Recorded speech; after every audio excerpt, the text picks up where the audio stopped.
G'day guys, I know I've been absent for a while. I haven't been doing the best health-wise, but I am starting to come out on the tail end of that now. We've got on top of it.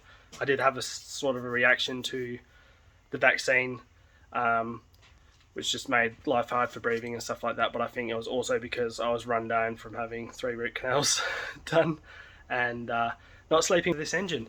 So, exciting times. My old engine, which, don't worry, isn't going to waste. I'll be pulling this down completely and doing a full rebuild on this one. And I'm going to buy another Discovery 3 with a failed engine to do a transplant on, just to try and recover some of my money from this sit.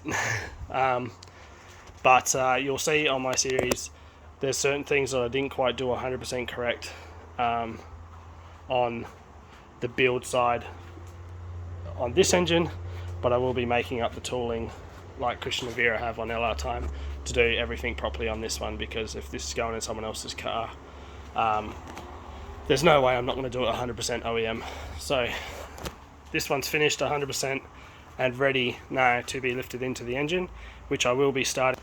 So tomorrow morning I'll start trying to get it in. The goal is to get it sat in place, basically just get it sat in there, ready for me to just come out and tinker with it over it every now and then. I cut my finger as well. Beep. But it shouldn't be too hard. I did have a lot of dramas with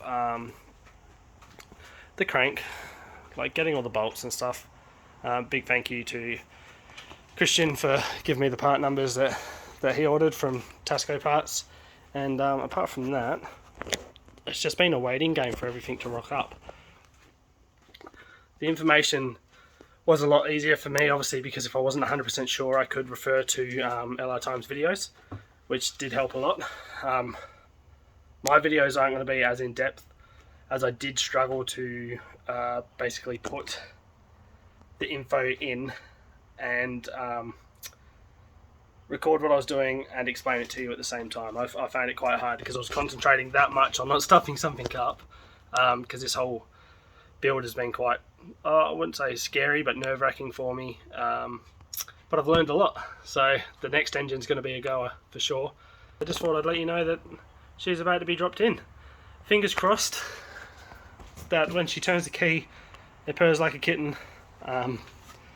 Otherwise, I'll probably definitely cry, I reckon. I'm at that point in my life where this has sucked the soul out of me, and it would make me maybe shed a tear.